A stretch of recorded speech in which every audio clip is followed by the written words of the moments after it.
Hi, everybody. Welcome to the Cozy Mystery Book Club. I'm Shea McLeod, and today I'm talking with Lucy Lakestone about her book, which is March's book of the month, Wrecked by Rum.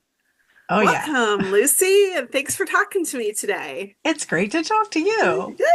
These Yay! interviews are so fun. I was They just watching the they interview with really you are. Yeah. from last Oh, month. that was really fun. We had a fun Yeah, time with that one. that was a good Um, chat. they're always fun. I like being able to share with our readers a little bit more about what we do. My first question today is, how did you get into writing? Wow. Well, like many authors, of course, I read a ton, Yeah. and it seemed like every time I had an opportunity to tell a story as part of a class assignment or something, I did. Like in fourth grade, of course, my teacher turned me on to Nancy Drew. She had a whole Oh, great library of Nancy Drew. nice. Yeah. And there was an assignment where there's like a little story wheel, which gave hmm you sort of a name of a character or whatever. And I hmm ended up writing a whole series of mysteries about Mini Monster, and they were completely ridiculous. And my mom typed them up for me in a little book. I love Um, it.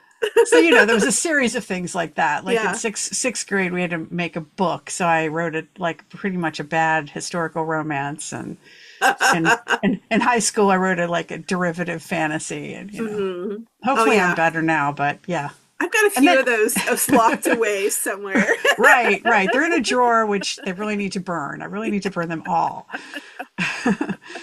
And then I got into journalism thinking, well, I'll write the great American novel, and I'll sell it in a year, and then I won't be a journalist anymore. But of course, that didn't happen. And journalism became this whole career. And anyway, lately, in the past decade or so, I've hmm been focusing more on writing fiction, which I Cool. love. Cool. I've Which always kind written of, it, but yeah. didn't publish it before that. Well, some of the early works, I don't know about yours, but mine, they will never see the light of day. So, and that's probably a Oh good yeah. thing. Oh yeah. I mean, I have one that's definitely, yeah, it will never see the light of day. And there's another one I wrote like in the 90s, and I hmm almost kind of want to rewrite it and revive it as a hmm period piece because Oh, there was no cell phone, there was yeah. no, hardly anything in the email, like, and it's kind of an epistolary book. There's a lot of Uh-huh. postcards and letters in it. Oh, neat. So you could not update it really without just No, throwing it all out. no. But Um, that would be kind of cool. Yeah, a yeah. revisit to the vintage 90s. Can't believe that's vintage I now. know it's scary, right? It freaks me out. So how did you discover, well, obviously you discovered Cozy Mysteries through Nancy Drew, but like what kind of segued you into writing them? Um, I read a lot of the classics, and I hmm mean, I read everything. So, Same. uh, but I did go through a major mystery phase as a younger person. hmm And then I went through a bunch of other phases. And like I said, I read widely. So the first books I wrote were actually storm chasing adventures Oh, that I published, that is. hmm And those are published under my other name. okay. And then they had a little romance in them. People were like, hmm oh, you should write romance like this. So anyway, I did. I wrote a whole series of steamy romances under Lucy Lakestone, Ooh. not to be confused with the cozies. If this is not your thing, Don't if read them. if hot romance gives you the vapors, do not read those books. Oh my. Oh my. But anyway, coming to mysteries is almost like coming home because I've Uh-huh. always loved the plots and the hmm intrigue and the humor. I'm really into the hmm humor and a little bit of satire. So it Yeah. really fits my voice really well. And I can Cool. add in elements of adventure and all Yeah, that stuff. absolutely. Yeah, for Yeah. sure. I have added in everything from slow speed car chases to naked dudes on stools. So there we go. Perfect. I Um, love it. so your book of the month is Wrecked by Rum. Can you tell us a little bit more about the story? How did like the idea come about, for the story and for the series? Sure. Well, it grows out of the series, which is the Bohemia Bartender's Mysteries. Mm-hmm. So Pepper Revell is our heroine, Mm-hmm. and she's a mixologist. And in the first Cool. book, Risky Whiskey, Mm-hmm. she's basically drafted to join this team of bartenders at a big cocktail convention in New Orleans. And this is Cool. one of the hallmarks of the book that they Uh-huh. kind of travel to different events. But every third book, they're back in their Florida hometown, and they Okay. have Super cool. they have an adventure there. Mm-hmm. So, second book brings them to South Florida for a tiki convention, Oh, fun. and both of those are inspired by events that my husband and I have actually gone to. Like we go to these different cocktail events, and it's so much fun. That And is there's so super many cool. great characters, Uh-huh. so much cool history, and like Mm-hmm. really interesting stories behind cocktails and liquor. I don't know if people realize how much is Oh, out yeah. there. And of Yeah. course, half of them are lies, which makes it even more interesting Of course. for mysteries. It makes research when you're trying to research historical vintage cocktails for Right. a historical book. It makes it really interesting because you're like, which of these three stories about this cocktail are actually true? Yes, 100%. So in this one, there's kind of a cross between rum collectors and high Hmm. profile rum collectors Mm. murdered. I did And not know there was such a thing as high profile rum collectors. oh yeah, it's a whole culture. Wow. And it intersects with a story about a lost treasure and all this. Ooh, So it's and of course fun. it's a lot of fun. Yeah. And you meet a lot of interesting characters, and some of them go on to be sort of part of the continuing cast. Hmm. And the other thing is, like, how can it be a cozy if they're traveling? Well, the thing about cocktail culture is wherever you go, like, you see the same people. All these Yeah. events draw a lot of the same people. So Yeah. it really is a community. Yeah, it's a lot like I would say like writers conventions or Comic Yeah, Cons. You if you sure. do those a lot, you see all the same people coming to the events. So Exactly. you definitely form a community even if it's not in a specified location. Exactly. Plus, That's I mean, fun. to do different locations, like, you just have Yeah. endless material for new stories, which I Oh love. yeah, for sure. It's always fun to travel. I mean, my travels have always made their way into my books. So I like taking my characters on little side jaunts. Yeah, that's the best. Um, so we clearly share a love of cocktails. Yeah. In fact, I read in an interview you did that you have an extensive home bar and you Hmm. just talked about going to these cocktail conventions. So how did you get into cocktails and how did you like come end up blending that into your fiction? Yeah, I wasn't a big drinker for like the longest time. But I always admired those, especially those like 1920s type mysteries where Oh yeah. they're having a cocktail in the drawing room, Yeah, they have the little whatever. martini glasses. Yes. Yeah. That just sounds lovely to me. So Yeah. anyway, but my husband and I, when we got together, we kind of we were playing with cocktails. We'd have a Hmm. Manhattan or a Cosmo, and then I realized no, I prefer a Manhattan much more than I prefer a Cosmo, and that sort of thing.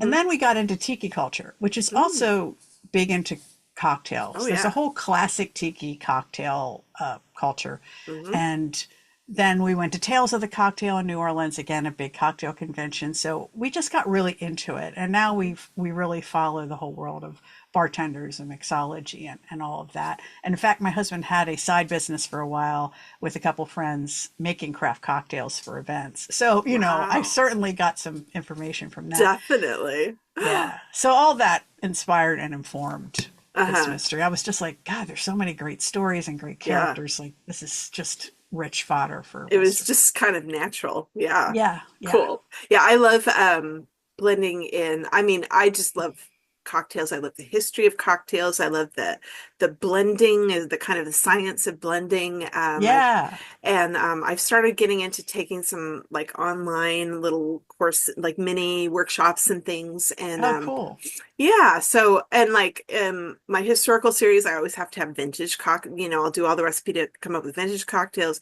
My more modern, like my paranormal series, they're always magical cocktails, Oh, like fun. and they use cocktails to do spell work. Oh, So I love that. yeah, so I'm there with you, and I'm really excited for March. We're actually recording this in February, so I'm really Yeah. excited for March to come so I can read this book with everybody. Absolutely. Well, and the Uh, first one's free too if you want to oh start there. well, even better. I'm gonna hop over to Amazon and find that. Um, so you're currently living in Florida. Yeah. which is actually also where I set my very first cozy mystery I ever wrote and published, was set in St. Pete's, actually. Oh, So perfect. tell me about, like what inspires, what about Florida sort of, and living there kind of inspires your stories that are set there? Well, everybody knows Florida's crazy, and we're the butt of national jokes. I mean, Florida Although, man. but Florida man has spread far and wide. I think we can all We agree now on have that. Oregon man. I live Oh, in there you Oregon. go. We now have Oregon man, and they are just as crazy as Florida. So, yeah. But yeah, so some of that craziness gets into the books, Uh-huh. obviously, especially in the books where they are in Florida. I Right. mean, Yeah. there's a holiday book called Shocked by Champagne, where there's a death in the swamp and there's a ginormous alligator and there's just a lot of As do. shenanigans. Yes. Yeah. Fantastic. I love it. It's always fun to just infuse, obviously living in the Pacific Northwest, that gets into my books, of course. But like Florida was really fun to write about. And I'm like, I really hope I don't insult anyone in Florida, because I mean, it was a writers' conference, so everybody was crazy anyway. So it just worked. And people really liked it. They're like, Oh, oh, yeah. you wrote about Florida. Yes, it's just like that. And I'm like, oh. Yeah, I think we're beyond being insulted at this point. We're just like, I, yeah, Florida man. yeah, totally. I mean, yeah, you have a pink a Pepto-Bismol pink hotel with ghosts. It's fine. Right. Um, so what are some of the more interesting or strange things that you've researched for your books, besides cocktails in Florida Man? Right. Well, I do tons of research for all the books. Mm-hmm. I mean, everything from like Lost Treasure, like we've had a lot of ships Mm. go down off of our coast, Mm-hmm. which, it's always fun to write about things like that. Absolutely. Um, Charles Dickens, for one of the books, I learned a lot about him. Did you know Mm. he had a very comprehensive wine and liquor cellar, and I he did was into not. cocktails? Oh, very Oh, much. He also had an affair that he tried desperately to keep secret. Um, Charles, you naughty oh, man. yes, yes. I mean, everyone has secrets, even I Charles mean, Dickens. yeah, Um, skeletons in that closet. right. And my latest book is set in Scotland. Cool. So I got to do a lot of cool research on that. And like the history of the Orkney Islands, where a lot Mm. of it is set, Hmm. it's full of all kinds of bloody, crazy murders and Oh yeah. cults and all kinds of great stuff. So yeah, Excellent. I love all that. Oh, sounds right up my boat, right up my alley. See, this is the perimenopause brain. Like my words are just like things happen, things come out, and I don't even know what's going on. So, kind of switching gears a little bit. Tell me what your kind of like your writing routine is like when you're sitting down and you're going to start a book, and like what's your process? Yeah. So I am like, I don't write as many books as some people do. Mm, I feel like it's a good year if I get two or three out, and that hmm. doesn't always happen. So I would say I'm kind of like Joanna Penn says she's a seasonal writer. I'm Hmm. kind of a mountains and valleys writer, I Mm, guess. Like I have to spend a lot of time in the valley, kind of cultivating the soil and growing the story before hmm. I can pack it in my backpack and climb that mountain of writing the book. But Yeah. once I get into writing it, then of course I'm writing every day Hmm. and pumping out the story. And Cool. the more I know about it, like the more ideas I have about it. Hmm.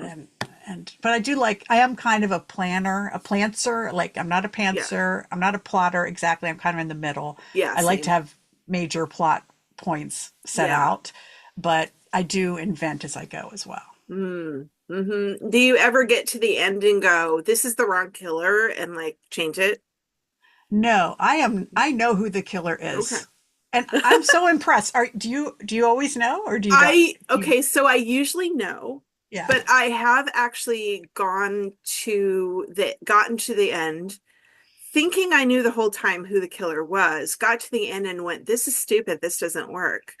That's not who killed the person. It's this other person. So then I have to go back Right. and tweak Right. all the clues and red herrings and, flesh it out a little bit more. But my first draft is very sort of down and dirty and rough. And so it kind of works, fortunately, because if I do reach the end and change my mind about the killer, it's a little easier to correct than if it was really, really smooth. Um, True, true. but yeah, I usually know who the killer is, but at least 20% of the time I either don't know who the killer is until partway through the book or Right. change the killer at the end. I Yeah. am so impressed by writers who can do that, who can sort of write into the dark, not knowing who the killer is. I'm really impressed by that. I Yeah, know people who do that, but I just can't. I often will know, well, I typically know who, yeah, obviously who got killed first. And I usually know why, but then it's like, which of these people actually did it? Sometimes I honestly don't know. Most of the time I do, but every once in a while I'm like, I think the last one I did, I had no idea. I got to the end and I still had no idea. I think I hadn't I call it noodling, that Sure, valley thing sure. where I have it simmering on the back burner back there. And it just I think I hadn't quite spent enough time on it. Or maybe it was brain fog because my brain fog was really bad at that point in time. Hmm. So I was just like, I gotta get words on the page. I gotta write the book. I don't know what's happening. I'm just gonna go for it. And it turned out all right in the end. I mean, once you've written so many books, you kind of have a That's instinct for it. that's true. And Yeah. I mean, I sometimes get a little analysis paralysis where I'm just like, Yeah. but I don't know what happens in chapter 25. It's like, no, it doesn't matter. Just Because you're start on writing. two. You're on chapter two Right, right now. right. Yeah. So, what are you working on now? And what you were talking about the next book in the series. So what are you working on now, and what are you planning on releasing next? Right. Well, Smoked by Scotch just literally came out as Ooh, I we're love that like title. yesterday. Um, so I am working on the next book, which is Villainy in Violette. So creme de Ooh, violette is a I liquor that, love Creme de Violette. yeah, that's kind of the theme liquor. Nice. Sometimes the theme, like I go harder into the theme than others. It just Hmm. depends on what the liquor is. Yeah. But anyway, that's going to be set in their hometown, and a couple of Hmm. the characters are opening a new bar, and yes, bad things will happen. But I'm still developing all that. Yeah, you're still noodling in the Yes, valley, I'm planting in the your roses. valley. Yep, exactly. That's so fantastic. Well, we will look forward to that because I'm definitely going to be diving into this series. Just sounds right up my alley. So, well, thank you for Awesome. joining me today and thank you for sharing with us. And we really appreciate it. And I Thank hope, you. I can't wait to read about your cocktails and your witchy books mm, too. well, everybody be sure and download Lucy's book this month. Give it a read. And I think you're really going to enjoy it. Well, thanks for stopping by. Thank you. Bye bye.